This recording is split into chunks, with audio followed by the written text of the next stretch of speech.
you have to give yourself permission. So today is going to be what I call permission to dream. It's going to be visualize and take action toward achieving this freelance dream, but you have to give yourself permission. I know it might sound airy fairy and woo woo, but I'm telling you, a lot of us cut ourselves off at the knees. You cap yourself because you're like, yeah, I know what I want, but what is realistic? We're going to get realistic in this challenge. Okay. Day 2 is all going to be about, okay, you said you want this. What are you going to do to get this? Blah, blah. We're going to get into the tangible, but it has to start with an uncapped, unfettered ability to actually admit to yourself what you want. So permission to dream. Most of you know that it's mindset that's holding you back. Okay. But it's important you get clear on what mindset challenges are actually holding you back. When I know what blocks me from reaching my fitness goals, which is snacking at night when I'm on the couch watching TV at the end of the day, that's a specific roadblock and challenge that I have identified that holds me back from my goal. So even though we're going to get really clear on what your goal is and what you're working toward, we're also going to identify obstacles, not because we're focusing on the negative. It's because that self-awareness is going to help you push past and bulldoze over whatever has historically held you back. Because I think there's a lot of writers who are coming into this challenge, a lot of aspiring freelancers who are jaded right now because they've tried other stuff. They've enrolled in courses, they've done the things, and certain things have held them back, right? And then that made you think that this just isn't for me. I'm just not capable of this. And we're going to bust through that with some science-backed ways to actually shift the way you think. But it starts with getting clear on your goal and then identifying the blocks that you know are going to stop you from hitting that goal, right? So here's the thing about failure. I want everybody, because this is such a key thing in my course that really opens things up for people, for freelancers, is that when you start looking at failure as just the price of admission, and when you actually proactively start seeking out no's, the game will change, okay? Instead of being afraid to put yourself out there and like, what if they say no? It's like you're proactively throwing yourself out there and looking for no because you know the yes is on the other side of it. This is a numbers game. I know people don't like the sound of that, but it really is a numbers game. It's putting yourself in enough situations where statistically something is bound to pop, okay? And every setback in freelancing is your chance not to cower away and stop and give up. It's to refine your approach, right? Discover your weaknesses, which I'm going to help you with throughout this challenge. Like, hey, maybe tweak this a little bit here. Let's try this. And ultimately move closer to success by doing that, right? Even the most successful entrepreneurs, they have a ton of failures under their belt and they didn't make it mean something about them, right? And this is Elizabeth in my course, one of my students. She was being honest in this message that like, hey, and I got a few no's, but I also got a few yeses as well. When you start treating things like a numbers game and you're removing the emotion, which for me is so powerful. I mentioned this yesterday during the welcome party. I am a highly emotional person. I am sensitive. I take things personal that have nothing to do with me, all of the things. Okay. It's just how I'm wired. Very sensitive person. But when I can remove the emotion from things, then it becomes about putting in the reps versus creating stories in my head about why I'm not worthy and why that person doesn't want to work with me and, oh, they ghosted me. You can just clear all of that out and put your head down and focus on doing the work, which is so, so powerful.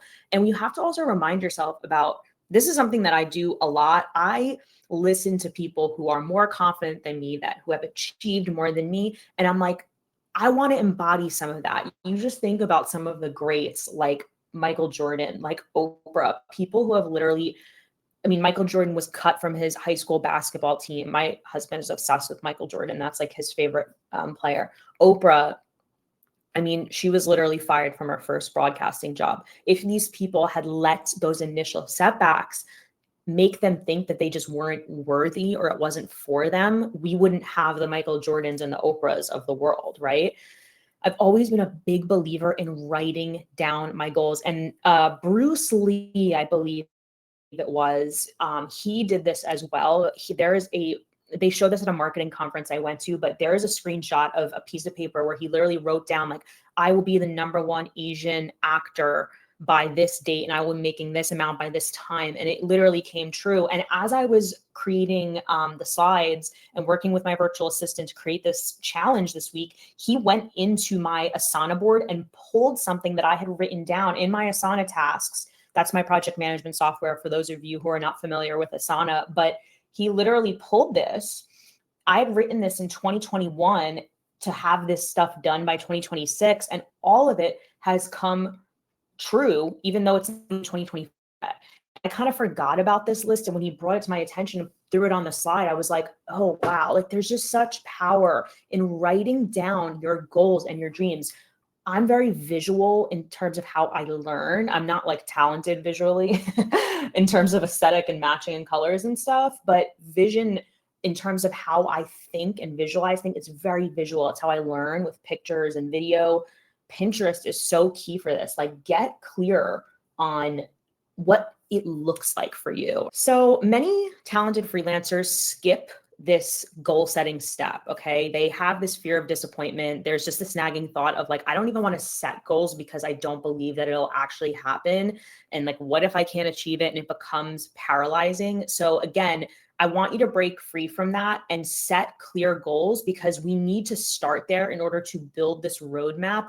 We need something to aim for. That's why it doesn't matter so much whether we achieve the end goal. It's really what we accomplish on our way to achieving that goal. It's who we become. It's the skills we learn. It's the stuff that we're able to overcome while we work toward that goal. So that's why it's always worth setting goals, regardless of whether you think it's possible. So what is your freelance dream? What does your life look like 5 to 10 years from now? And what vision is actually going to keep you motivated throughout this journey?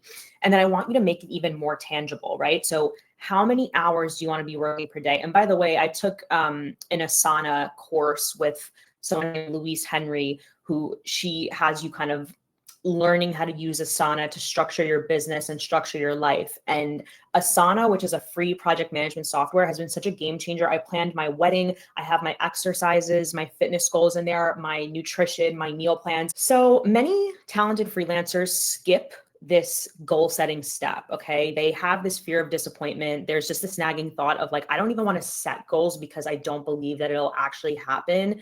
And like, what if I can't achieve it? And it becomes paralyzing. So again, I want you to break free from that and set clear goals, because we need to start there in order to build this roadmap.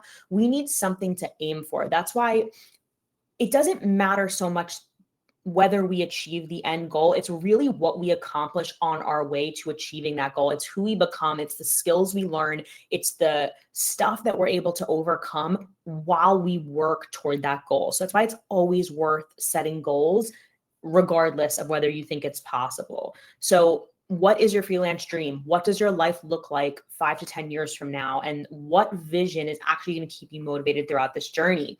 And then I want you to make it even more tangible, right? So how many hours do you want to be working per day? And by the way, I took an Asana course with someone named Louise Henry, who she has you kind of learning how to use Asana to structure your business and structure your life. And Asana, which is a free project management software, has been such a game changer. I planned my wedding. I have my exercises, my fitness goals in there, my nutrition, my meal plans. If you are not using a free project management software like Trello or Asana to organize your life, it can just be such a game changer. I want you to sign up for one of those free tools today. Maybe it's Notion, but write down your goals. And I know that the workbook is going to guide you in setting those goals too, but how many hours do you want to work per day? Like how many hours? It doesn't mean you're not going to be able, it doesn't mean you can work 2 hours a day or reach your goals right now, but ideally, how many hours per day do you want to work? Because that's going to determine the type of decisions you make, right?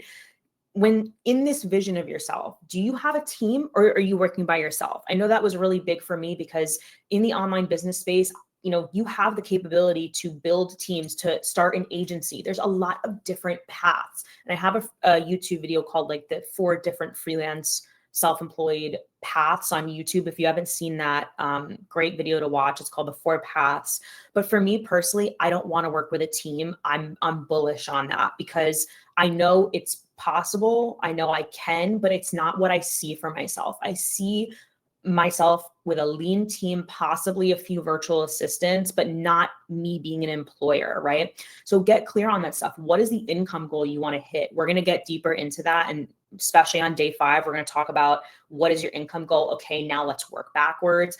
But what type of impact do you want to make, right? I mentioned this morning, but it's not just about how much money can I make. It's about the impact that I want to have on people, right? So when somebody comes to me and says, Christine, I use that pitch template and I got a response, that is a really good feeling for me. That keeps me motivated, keeps me fulfilled. When I upload my morning quiet time on Instagram and I'm reading scripture and someone says like, hey, what Bible is that? I kind of want to get into this and see what this whole Christianity thing is all about. That is deeply fulfilling for me. That's what keeps me going. It's not the money. Of course, there has to be, we're living on planet Earth where we have to pay bills. But for me, there's something deeper. So I really want you to think about the impact that you're going to be making as well. And then how much vacation time do you want to take? What does your lifestyle look like? I have to say, lifestyle is one of the biggest motivators for me because quite honestly, I see people, women specifically, that are maybe killing it and crushing it, but maybe they don't take care of their health, or they're like manly or like, very masculine. So I know for me, if it means taking care of myself and working out and spending time making myself, look nice and feel nice versus crushing it in the business world, that's actually more important to me. So the decisions I make in my business are all going to be focused around what gives me flexibility. It tells me what to say no to. Because if you're so focused on just an income goal, well, there's so many different ways you can meet an income goal, right? But there has to be the stuff that you're not willing to do as well. And as I've progressed in business, I've gotten really clear on like, hey, this is what I'm not willing to sacrifice. I'm not going to let myself go.